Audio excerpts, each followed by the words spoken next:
Got a Champions League special for the penultimate match day of the new league phase in Europe's top club competition. As the table starts to take final shape, we have some massive fixtures to discuss with our panel of betting experts, offering up 2 tips each with yet another Pod Treble. All that and more on today's show.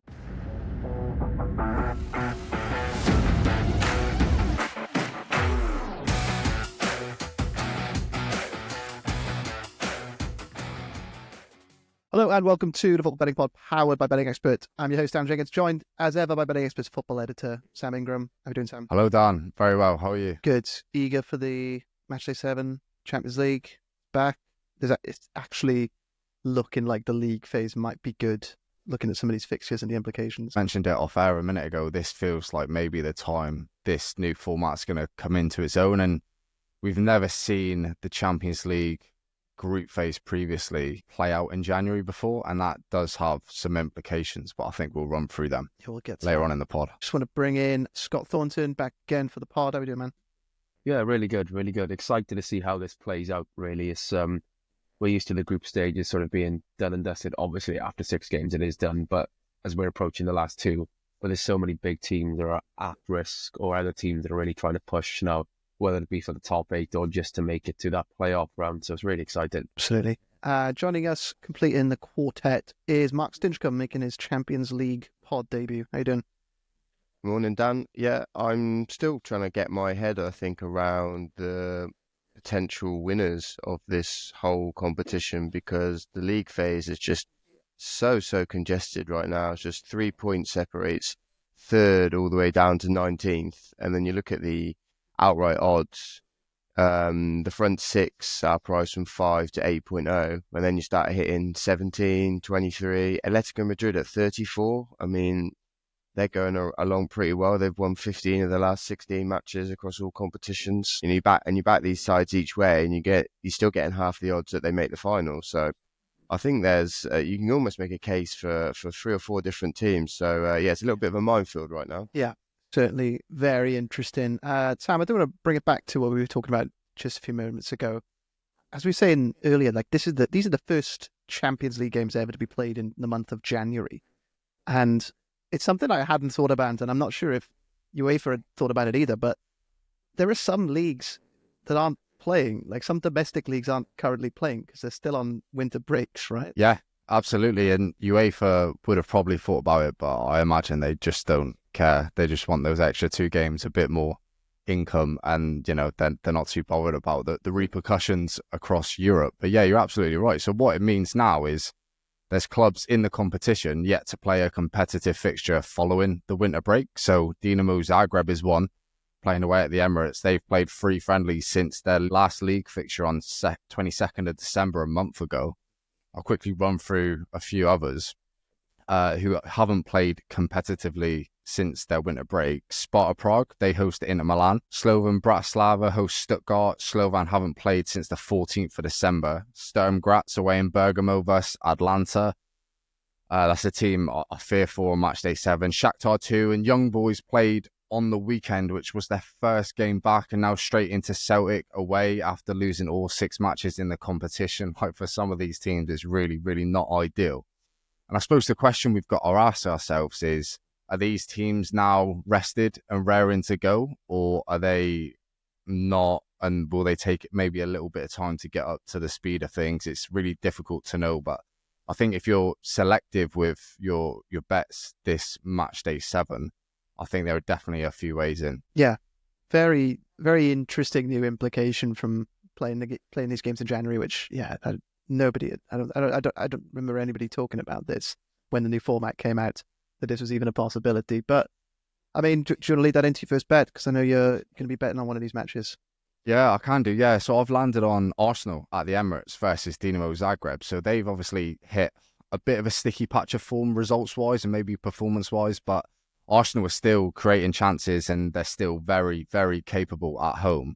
So this match stands out for me because you can say what you want about Arsenal right now. Like, they need to sign a striker, missing Saka desperately, too reliant on set pieces, and whilst all of that might be true, the one constant is, for me, is at the Emirates, their intent from minute 1 is very evident. So last time out against Aston Villa at half time, they ended After 45 minutes, 5 corners to nil, 0.64 XG, and they were winning 1-0 at half-time. Versus Tottenham before that, 2-1 to Arsenal at half-time, obviously coming back from a goal behind.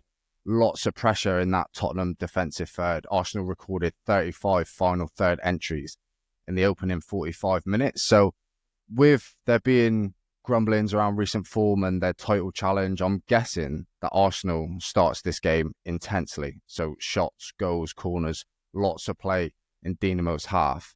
And looking at the main markets, you're not going to get a pro Arsenal price of any substance on those kind of markets. So you'll have to get into the bet builder. So I've ended up with Arsenal win first half and under 4.5 match goals at 2.10. So the first half pick, considering what we've touched on, is probably understandable. We're banking on not only Arsenal to start fast, but also Dinamo Zagreb, who have only played friendlies across the last month. We're leaning on the likelihood of them starting a bit slower and maybe being a yard off the pace. We've seen Arsenal do it to Premier League teams, like very good Premier League teams, that pin them in their own half, corner after corner, set piece after set piece, and eventually, usually against that standard of opposition, it ends in a goal. So I would not be surprised to see them open the scoring in the first half. The second half of the bet, under 4.5 goals. This is born from me really liking Arsenal win to nil. So we know that can be a bit of a dodgy market. Sides at this level in the Champions League, no matter which team you come up against, they do have the quality to find the net when you are least expecting it, or even against the run of play. But that's around 1.66, so not interested in that in the slightest. But instead, if you choose under 4.5 goals and you're thinking along the lines of Arsenal win to nil, then that would mean that Arsenal need to score 5 goals for this bet to lose. And with this selection, obviously, Dinamo Zagreb couldn't score a goal, and we'd still be fine with a low-scoring Arsenal win. Yeah, I do see the logic of it. Zagreb have had, they found a bit of form away from home, haven't they? They got wins away at Salzburg and at Slovan Bratislava after going down 9-2 to Bayern Munich. That smile makes me think that you knew I was going to bring up that match. I don't think there is a possibility that Arsenal get 9 goals, but I do like the logic. I do like the logic of the first half because, if it was sort of 2-0, 3-0, maybe Arsenal would have some substitutes in mind, some attacking players to come off the bench, maybe add a couple and maybe get into the starting lineup. But looking at Arsenal's squad right now, there's really nobody who can come off the bench to get those late goals. Let's see projections for this match. So the line, the Asian handicap line is what, 2.25? Minus 2.25 right now. Betsy is projecting the line should be 3.32. Right, okay. So Arsenal projected 3.68 goals. Zagreb projected 0.36. That's Betsy's best bet of the week, of the match day, sorry. So still falling in line with your bet. But yeah, that may be one to keep an eye on because that goal line looks off. The Asian handicap line looks off. Yeah, and Arsenal, just looking through the stats here, Arsenal have been winning at half-time in 4 of 6 Champions League matches this season, including all 3 of their home matches, which they've won to nil as well. 3-0, 2-0, and 1-0 against Monaco, PSG, and Shakhtar. So maybe 3 clubs that you'd hold at a bit of a higher standing than Dinamo Zagreb. I feel pretty confident with the Arsenal win section of the bet builder. Like you mentioned, the 9-2 against Bayern is not ideal. But I don't see there being like loads of goals in this game. I don't see Arsenal like continuing like to keep going and putting up 5-6 goals. I just can't see that happening. I think what is much more likely is it to be a professional performance and we get a 2-3, 4-0, maybe a little bit like the Shakhtar game. So yeah, fingers crossed it's not another 9-2 because I would be looking a bit silly. It's going to be Arsenal's 17th game in the last 60 days. Like, they can't keep going again and again and again. It's just about getting 3 points, I think. Yeah, and looking at the implications of the match, a win for Arsenal would secure a top 8 place, which would mean they can kind of take it a little bit easier on match day 8. They've got that game against Girona on match day 8, 3 or 4 days before taking on Manchester City. So obviously a big game there. So I think they'd want to get this wrapped up. Probably an easier fixture. But on the other hand, Zagreb still maybe in it. They're still hanging on in those knockout places, playoff places. Maybe something to play for, but they've got a home game on match day 8, which they could be looking to. So Sam's first bet of the pod is Arsenal to win the first half and under 4.5 match goals. That's 2.10. Scott, Do you want to talk us through your bet, which is for probably the biggest game on paper of this match day, PSG versus Manchester City? Yeah, I think we're all excited for this one. When we said there's a lot of sort of narratives there, this is the one we're talking about, isn't it? City would have been pre-tournament favourites to win the Champions League. Obviously, it's been an eventful season for them. So, yeah, not so much anymore. They could even go out to, I suppose, a group stage exit for City would have been unthinkable under the old format. Very few would have thought they've got in the league phase, really, but it could really happen here. PSG obviously hit the last four last season. At the moment, they're on their way out as well. So it really is a big game. It couldn't be any higher. PSG come into the match a point behind their opponents. But I'm focusing on Man City tackles, over 15.5 tackles for the away side. It won't come as a surprise that City games don't generally see many tackles. They're usually in control, even when they look vulnerable, as they have at times in recent months. The tackle numbers don't soar high. They make the fewest tackles in the Premier League, but I'm more than happy to go against that trend here because of just how good the numbers are against PSG and the magnitude of the fixture. An early goal would probably help us, to be honest with you. If PSG could take a lead, that would be ideal. But I'll get into some of the numbers and some of the reasons why I really, really like this bet. PSG have got some very direct dribblers in their forward line. Barcola, Doué and Dembele all average 2.5 or more successful take-ons per 90 in the last 12 months. So they're all in the top 20 percentile for players in those positions across Europe's top 5 leagues. They're the most tackled team in the Champions League by an absolute country mile. Their opponents are averaging 28.33 tackles. Bayern ranked second in that regard. Their opponents average 22.5. So that's way above the 15.5 required for this bet to land. The lowest number of tackles against PSG in the Champions League this season has been 21. So that's sky high again. I quite like the fact they've already faced Arsenal in their Champions League campaign as well. And Arsenal made 28 tackles at the Emirates when they faced PSG. Arsenal do make around 3 more tackles per game in the Premier League than Man City, but they still make less than the Premier League average tackles, which obviously won't come as a surprise again. Arsenal dominate the ball, as do City. But Arsenal making 28 tackles in that game, even if we was just bring that down a little bit, City would be well above what I'm asking them to do here. Obviously, things change quite quickly in football, but it's nice to look at the head-to-heads between these teams. Obviously, they've been at the top of the European game for quite some time. They played twice in 2021. The most recent was in the group stage in 2021. And City made 27 tackles in their last visit to the Parc des Princes. So, again, we're talking, we could see high 20s here. So, for the line to be 15.5, I think it's really appealing bet, to be honest. City made 14 tackles, which obviously is below when they played Ipswich at the weekend, but PSG are going to offer a hell of a lot more than Ipswich did going forward. So I think we've got to look at this as it's a different sort of game. The stakes are very, very high. The pressure is on. And PSG just have players that are adept at forcing tackles, and I think City here will go much higher than we usually see. And the head-to-head data, albeit from 2021, it does add another little bit of promise to it. So I like it. Yeah, certainly going to be a massive game. PSG currently in 25th, just outside of the playoff spots. PSG as Man City at the heights of 22nd in that Champions League table. So all to play for. Playoff places.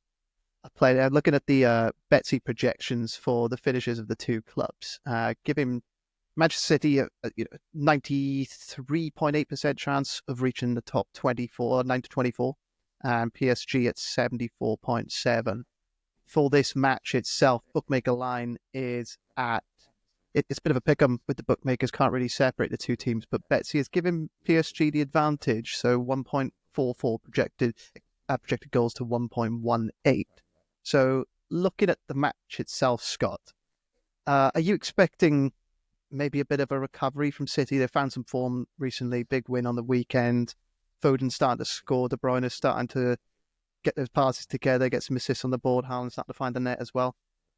Yeah, I do expect, to be honest, I would side with City. I think we talked a little bit about it earlier on that Foden and De Bruyne, they really come into some sort of form, and Haaland's getting that support he needs to put the ball in the net. I just think City might have the know-how here to get through, which is a very difficult tie.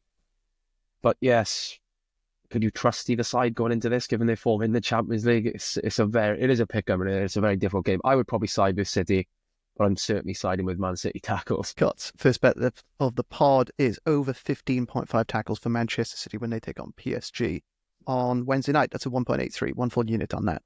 Mark, over to you for your first bet. Looking at Atletico, whose amazing winning run came to an end on the weekend. Yeah, a missed Antoine Griezmann penalty was their downfall in the end. But these are another two teams that are right up there in the conversation for qualification. Just 1 point separates these two. 10 teams, though, that are on 12 or 13 points. So, another game that obviously will have massive implications here. It's only Barcelona and Liverpool that are above Leverkusen. I think Leverkusen look dangerous here at 3.0 underdogs. They've won 11 straight games, including against Bayern, Inter and Dortmund. As you mentioned, and we said earlier, Atleti before that slip up on Saturday had won 15 games in a row. So I think both sides should be really confident of contributing on the score sheet here. Yeah, it doesn't really look to be reflected in the price. If you look at Leverkusen across the Bundesliga and Champions League this season, both teams have scored in 16 of their 24 games, and Leverkusen have only failed to score twice in that period. And then if you look in the Champions League for Atletico, they're no longer this rigid, low block, defensive masterclass side that made 2 finals 10 years ago. 13 of their last 18 in the Champions League have seen both teams score. And at home, where you'd expect them to be, stronger, they've kept us 4 clean sheets in the last 15. So I really think there's huge scope for both sides finding the back of the net. They played each other here a couple of years ago under the same managers, and it finished 2-2, and it was a bit of a basketball game. There's 36 shots, 17 on target, 11 big chances, over 4 expected goals, and the bet of both teams have scored 1 after just 22 minutes. So given that the odds are 1.8, all we need is 1-1, basically. I think it looks a great bet. Yeah, certainly does, especially at that price. Bet season, big agreement with you here. It's an absolute pick-em. I've never seen a projected Betsy score that has the exact same projected goals for both, but it's 1.47 for Atletico, 1.47 for Bayer Leverkusen. So certainly siding with the those teams to score. The only question I'd have is, do you think that the implications of the match are going to affect what we'll see? Obviously, you talk about how close it is, how congested it is at the top of the league phase table. Atletico in 11th, Leverkusen up in 4th.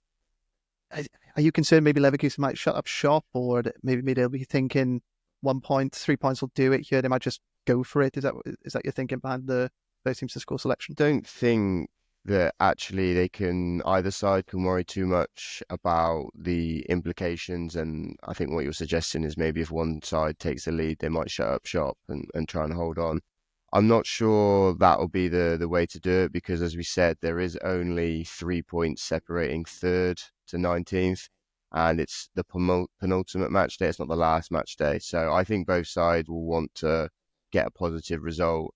And yeah, I don't think there's going to be, calculators out on the side and tactics changing as a result of other games going on. This is a Tuesday night game as well, so they won't know what teams have done on Wednesday either. So yeah, I think at this stage that sort of side of things doesn't come into it. So yeah, that might be why we've got the odds like this. So yeah, I'm happy to sort of not necessarily ignore it, but I don't think it's a bigger factor as perhaps maybe the market is suggesting it is. That shot line appeals as well. Mark did touch upon it. The last head-to-head, 36 of them. The shot line is currently 25.5 with 365. Landed in 4 of the last 5 head-to-heads. Obviously, that's over an extended period. The first of those meetings being 2017. But yeah, if we do get a shootout, then over 25.5 could sail it. Looks good. But Mark Stinchcombe's first bet of the pod is both teams to score on Atletico versus Bayer Leverkusen. That's a 1.80 with 1 full unit on it. There are a lot of really good fixtures on matchday 7. I've noticed that not as many on matchday 8. I feel like a lot of the bigger teams pushing for those top 8 places, seem to have slightly easier fixtures on matchday 8, which could probably play in the favour of the neutrals watching the action in it this week. I think they'll probably want to try and get some points on the board before going into matchday 8. But Sam, over to you for your second bet, looking at Liverpool. I'm going for a similar bet to the Arsenal one. I'm going for Liverpool winning under 4.5. That's now at 1.75. It's come in a little bit. So this is a selection that's won in all 6 of Liverpool's Champions League outings to date. the 3-1 scoreline at the San Siro versus AC Milan was the one European match this campaign where Liverpool have actually conceded a goal, and they've won the other 5 matches to 0. And I see this taking a similar path. Like Lille are currently in the top 8. A point here would do them the world of good. So for them, I think maybe it's a case of arriving at Anfield, be as hard to beat as possible, and try and nick something. And this is a Lille side, by the way, that have only lost once after 6 Champions League matches. They've won 4 games. They've beaten both Atleti and Real Madrid, beat Bologna, beat Sturm Graz, and drew 1-1 to Juventus. So they're no mugs, but they are overperforming at both ends in terms of the underlying data. So 10 goals scored from 7.7 XG, 7 goals conceded from 10.3 XGA. So they've maybe got a little bit lucky en route here to matchday 7, maybe a little bit lucky to be sitting in the top 8. And if you look at the underlying data in their games specifically, Lille's opponents recorded more expected goals against them in each of the opening 4 match days. The Real Madrid game, for example, Jonathan David scored a penalty just before half-time, and Real Madrid racked up 5 big chances and 2.18 XG. Atleti managed 2.35 XG, and Juventus hit 1.45 XG against Lille. So I expect them to come to Anfield, and I expect them to concede high-quality chances. You would imagine that an away team at Anfield in the Champions League would do that regardless. The question is, are they going to ride their luck again and pick up a positive result, or do Liverpool take said chances and lock in what would be their 7th win from 7 Champions League matches? And I think I'm going to lean towards the latter. The minus 1.75 Asian handicap line is pretty big, but if you pair a win with under 4.5 goals and we get to now 1.75, I think that's backable, and it gets a range of scorelines on our side. And like I said, it's a similar pick to the Arsenal game previously. I don't mind win to 0 in this game. That's up 2.25. And if I like win to 0 and that does happen, then again, Liverpool have to score 5 for this specific selection to lose. So that's my thought process here. It's a safer way in than win to 0, obviously. In a game where, again, I can't really see Liverpool recording a silly scoreline. Like Stinch said earlier, they've got a lot of games coming up, a lot of important games in both EFL Cup semi-final, huge game in the FA Cup away at Plymouth, down at Home Park, massive game for them. I'll be concerned about that. And also, obviously they've got a Premier League title push to contend with. So do they really put 4, 5, 6 past Lille here, a Lille team that aren't conceding too many goals? I'm not sure they do. Interesting. I've got to bring this up. I've got to bring this up now, seeing as we're on the subject of Plymouth Argyle. I'm not so sure on this Churchillian manager letting the treble down at the weekend, didn't he? Disgrace. I don't want to. I don't want to talk about them. We'll get to that. In all honesty. On Liverpool, Sam, betting projections are 2.7 goals for Liverpool to 0.75 for Lille. So goal total of 3.45. So certainly falling in line with your bet. You said it's similar to the Arsenal game. My only sort of objection to this is, unlike Arsenal, Liverpool's place, it's not 100% confirmed, but it's 99.9% confirmed in the top 8, right? They've got 6 wins. They've got 18 points on the table. You mentioned the number of fixtures they got coming up. Are you concerned maybe they'll just sort of, take the foot off the pedal a little bit in the Champions League? These are the lowest priority games. They've got a EFL Cup second leg. They've got huge Premier League games to come. And you mentioned Lille, they haven't lost a game since September. Yeah, I suppose that is the concern. I just think at Anfield, it's really cliche, but at Anfield under lights, this Liverpool team under Arne Slot, I just think they're gonna clearly they'll want to win every game, and I think they're good enough to win every game. And I think the path this takes is, I think Lille will be happy for Liverpool to get their foot on the ball and control the game. That's how this should look for extended periods. And Lille will be acutely aware that if they stay in the game, similarly to Real Madrid, Atleti, Juventus, they've got enough in that 11 to nick a result. So that's how they'll view this. And I think if you do that to Liverpool at Anfield on a Champions League night, I think eventually you're going to get punished, and they are going to find the net, and they've got quality, even coming off the bench, they've got quality to kill the game. So I would imagine Liverpool gets on the score sheet a couple of times, and Lille may nick one. I wouldn't be overly surprised, but yeah, I think they're too good. And I think that kind of mindset that Lille will probably arrive with should swing this fixture on Tuesday towards an under 4.5 game. if we see Lille sit in, remain compact, look to pick Liverpool off on the break if possible, then maybe we don't get an opener for, I don't know, 25 minutes, half hour. If that happens and we go an extended period without a goal, then I'm pretty confident under 4.5, and I am always confident to have my money on Liverpool when at Anfield. Yeah, it's hard to look past that, I think. Sam's second bet is Liverpool win and under 4.5 goals when they take on Lille. That's a 1.75 full unit on that, Sam. Yes, please. Yeah. Good stuff. And Mark, over to you for your second bet, looking at AC Milan versus Girona. So Milan are another one of these sides on 12 points, chasing the top 8 as they currently sit in 12th. Girona are struggling, down in 30th. They've only got 3 points. They've lost 5 of 6, but I definitely feel like this Milan side can be got at. Milan now under the management of ex-Porto boss Sergio Conceição, who took over at the beginning of the year. He's had 5 games in charge and he's failed to keep a clean sheet so far. Includes games against Como and Cagliari. And yeah, I think they're just struggling defensively. They're without the injured Malik Tior and Alessandro Florenzi. And they signed Pavlovic, the Serbian, in the summer from Salzburg. But having watched Milan when he's played, I really don't think that's worked out for them. And if you look at them in the Champions League, particularly longer term, they failed to keep a clean sheet in the last 10 in the competition, with 8 of those seeing both teams to score. And that includes games versus the likes of Red Star Belgrade, Slovan Bratislava, Club Brugge, who I would rate, all under Girona. And so I definitely think they can be got at here. Girona obviously lost a big chunk of their goals and assists from last season with the likes of Artem Dovbyk, Savinho, Alex Garcia, Jan Kuta all departing in the summer. But I feel there is enough attacking talent there to get on the score sheet. You've got Abel Ruiz, you've got Ukrainian Tzankov, Danjuma, Brian Hill, even the sort of experienced players that would probably come off the bench in Porto and Christian Stuani. And Girona are the 7th highest scorers in La Liga, so I do think they're capable. And both teams to score here is the underdog.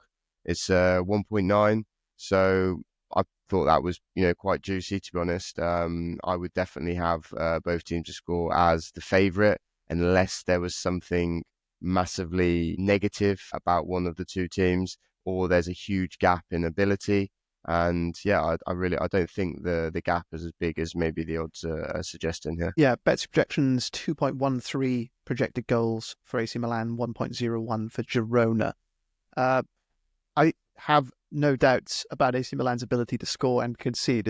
Both teams landed in 5 of their 6 Champions League games so far, but just the one for Girona there. So I suppose with this bet, you're leaning more on AC Milan's inability to keep the goals out than Girona's ability to score, because it's 3 straight Champions League matches without a goal for the Spanish side. And you mentioned the loss of those players in the summer.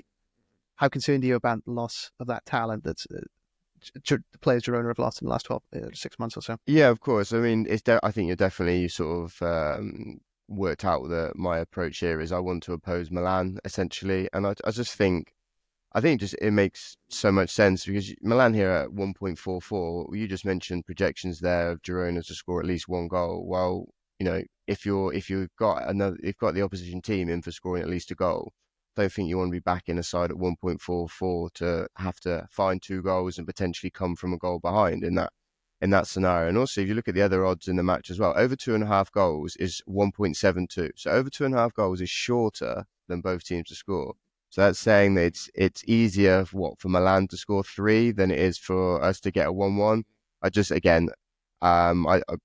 take it on board 100%. Obviously, Girona are not the same team as last season, and I think that's fairly obvious with their performances so far. But when you've got Milan conceding to the likes of Red Star, Slovan Bratislava, like it's not a big ask for me to be backing a bet that, as I say, is the underdog. So yeah, more of a price play, I would say here, and maybe taking a bit of a chance, because we've only got 5 Conceição Milan games to go off. But they were very disappointing against Juventus on Saturday evening, and yeah, I think he's under pressure already, to be honest.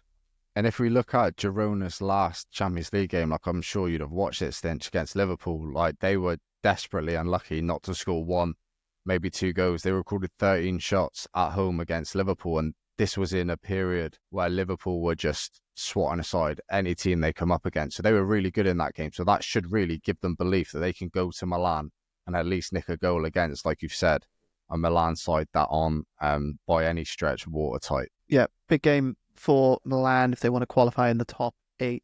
They play Dinamo Zagreb away on match day 8. So they'd hope to get 6 points on the board, and they'd feel pretty confident in getting 6 points on the board, which should open the game up a little bit, which does lead well into Mark Stinchcombe's second bet, which is both teams to score when Milan take on Girona. It's a 1.90.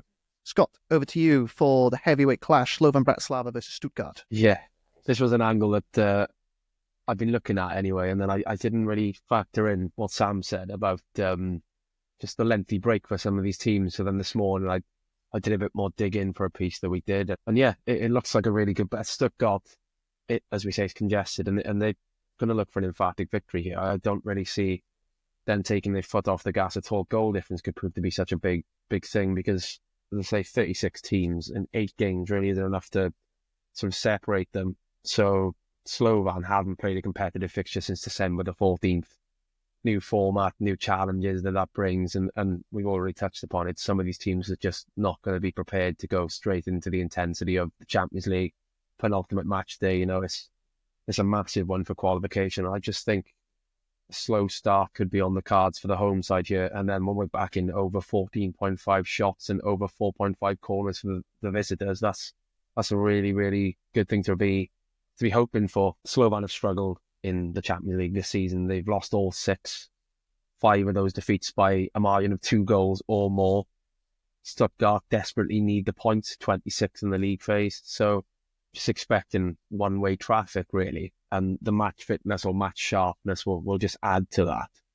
Stuttgart are averaging 18 shots per game in the Champions League, which is the 4th most. Slovan have conceded 15 or more in 5 of their 6, with their opponents averaging 17.67 shots, and their opponents are averaging 8.83 corners on average, where Stuttgart themselves are averaging 6.5, so both averages comfortably above the 4.5 required here, over 4.5 required here. Stuttgart, obviously they had their own winter break, but I think that was much more beneficial for the German sides. It was a short break, and since coming back, after struggling a little bit before, Stuttgart look a bit refreshed, and they've had a 4-0 win over Freiburg at the weekend. They've won their 3 games since the winter break.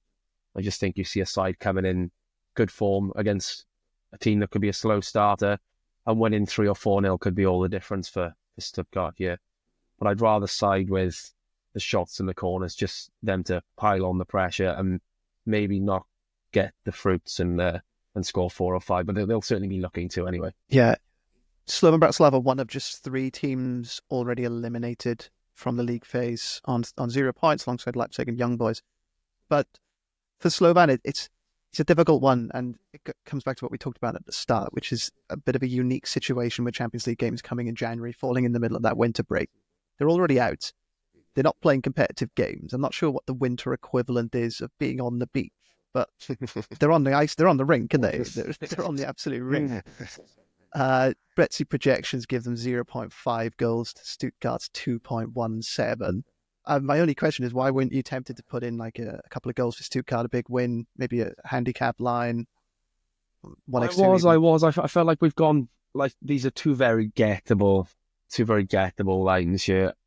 I'd be happy to take goals to create an even bigger price, but I think that the 2 props we've taken they've created a nice little price, and I'm quite content with what we've got, really.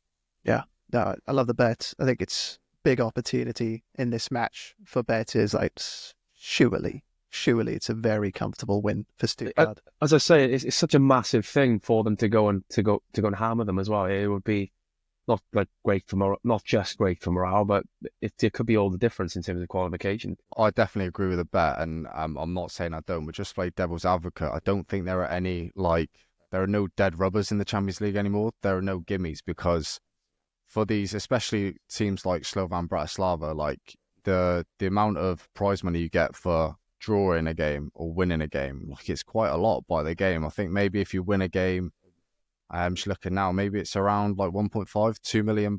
And if you draw a game, it's a little bit less than that. So yeah, no, I agree fully with what Scott's saying, but I know they're out, and I know they have no chance of progressing. But a million, 2 million quid. It's a lot of money for a club like that. So I think we should just bear that in mind as well.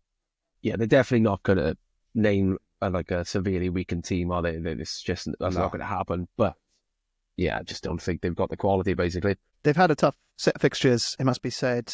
They've lost to Manchester City, they've lost to AC Milan, they've lost to Atletico Madrid, and on match day 8, they'll travel to the Allianz to take on Bayern Munich. So it's been a tough campaign for them. I think on paper, this is probably one of their easiest, if not their easiest fixture. So to give them credit, but I just think it's too much. There are too many factors playing against them, which is why I really like Scott Thornton's second bet, which is over 14.5 shots for Stuttgart and over 4.5 corners for Stuttgart when they take on Slovan Bratislava. That's a 1.75. Scott alluded to it earlier, but Sam, do you want to offer up some explanation for your Churchillian manager? No, not really. No, it was not good. Our goal created nothing. QPR deserved the win. I think a lot of Plymouth Argyle fans now, they're kind of resigned to the fact that relegation is very much on the horizon. So yeah, depressing really. I thought I was going to get away with not talking about it, seeing it's a Champions League pod, but here we are. I was just surprised you didn't bet on them, but it's Champions League pod. So. Just to recap last week's treble, that was the only losing leg, unfortunately. Was that the only one? Stick the knife in even more. Damn shame. Yeah. It was the first game to play, so I just kind of erased it from my brain after that. I didn't realise it was the only one. That's not good. Sorry, guys. Let everyone down. Maybe an incoming ban. Luckily, the early pod we did last week, I was so grateful that Mark did really well on that part, is worth saying, so I'm not even sticking the knife in, but his treble pick went down, which I was really grateful for, because Dominic Calvert-Lewin missed an open goal, although I would have been absolutely seething. So, man in form now. Man in form. Yeah. Let's get on with this week's pod treble. Sam, do you want to kick us off with your leg? Yes, I'm going for Inter Milan -1 Asian handicap. That's at 1.63 for the treble. So I love the thought of Inter Milan winning this game. Many people will think the same. Bookies have them at 1.40. So I'm not really breaking the mold by saying that. But this is another match where a big Champions League team needs a result to confirm a top 8 Champions League spot. If they win here, they will progress to the round of 16 no matter what, against the side which isn't yet back from its winter break. Sparta Prague's last competitive game was the 15th of December. They've played 2 friendlies since then, and there is a massive incentive here for Inter to go to Prague to win, and to win well. So if Inter beats Sparta, then they'll go into Monaco at home on the last match day 8, already qualified. And that will be so important, because match day 8 in the Champions League comes just 4 days before Inter versus AC Milan in Serie A. So Inter obviously chasing Napoli down in Serie A, and the Milan derby clearly is a fierce derby in itself. But not only that, Inter will be seeking payback after their Super Cup collapse at the hands of AC Milan from being 2-0 ahead. For AC Milan, even if they beat Girona on match day 7 this week, they're unlikely to be able to confirm progression to the round of 16. So they'll have to go to Zagreb on match day 8, play their best side, attempt to pick up points, and they won't have the luxury of resting, rotating like Inter will if they beat Sparta Prague here. So I know Inter have chopped and changed their starting 11 throughout this competition ahead of tricky Serie A fixtures, but I think this is one where they'll really go for it and get the win. And yeah, I would be shocked if they don't turn Sparta Prague over. Atletico Madrid came to Prague not long ago and won 6-0. So that kind of outlines the level of opposition Inter will face here. So yeah, the treble will live on if Inter win the game with a -1.0 Asian handicap. Looks good. Betsy's given them -1.38 goal difference between the two sides. So yeah, should be fine. Scott, give us your leg of the treble, please. I'm just got a random thought in my mind that Atletico Madrid, they've had some good away days this year, haven't they? Marbella at the start of this year, and Prague as well. Yeah.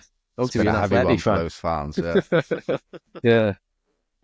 Right, I'm going Arsenal versus Dinamo Zagreb, I should say, under 33.5 throws in the match. I really, really, really like this bet. That's just, I think this is, it's hard to imagine liking a bet much more than I like this bet. Arsenal's Champions League matches have seen an average of 32 throw-ins. I do expect much, much fewer here. Arsenal 1.12 on Bet365 on the 1x2 market last I checked, which was around half an hour ago, just before we jumped on. And that means it should play out similarly to the Shakhtar game, where they were 1.13 average odds, and there were just 19 throw-ins in that match. Arsenal should really be in control here. Zagreb are just going to struggle.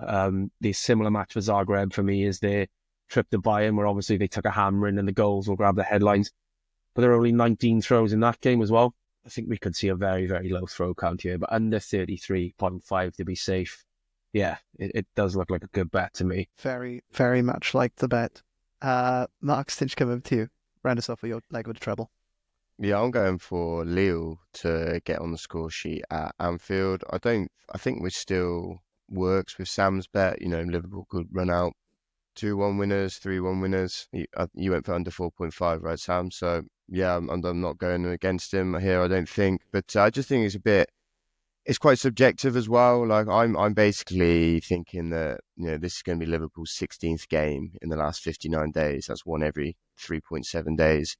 And I just think that has to be, given how strong, you mentioned it as well, Dan, given how strong their position is in this competition, it can't be the highest priority right now. And I think there has to be an element of rotation, or at least a sensible management of the schedule by not literally going like hell for leather for 90 minutes here. And, you contrast that, contrast that with Lille's schedule. They've had all of Christmas and New Year off from the 20th of December to 4th of Jan.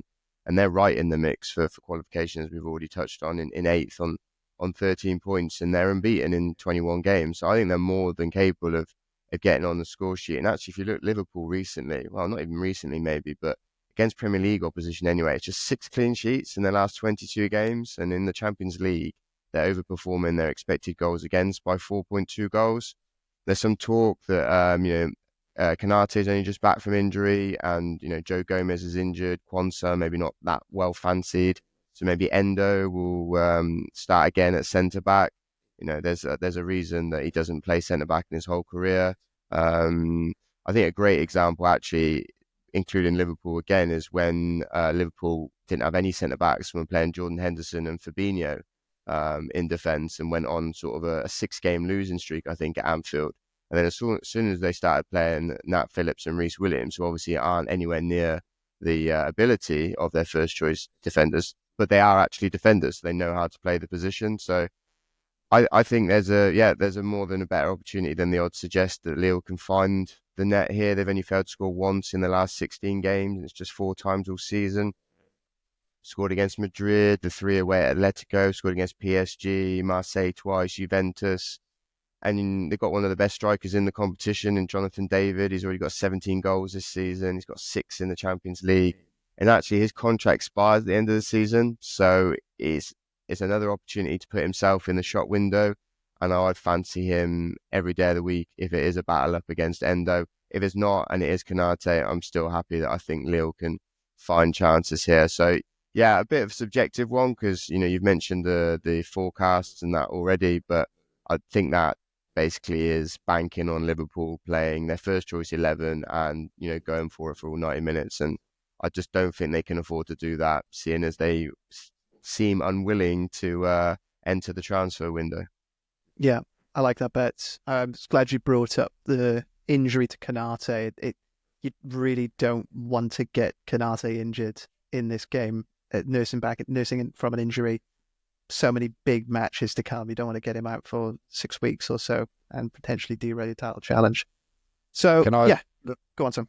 Can I change my bet to Lille win and under 4.5?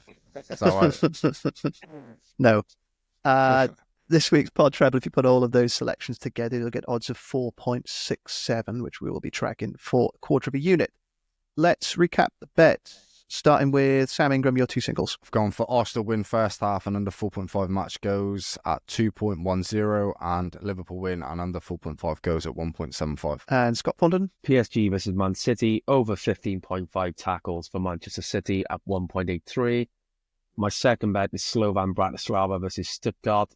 And it's the away side to have over 14.5 shots and over 4.5 corners at 1.75.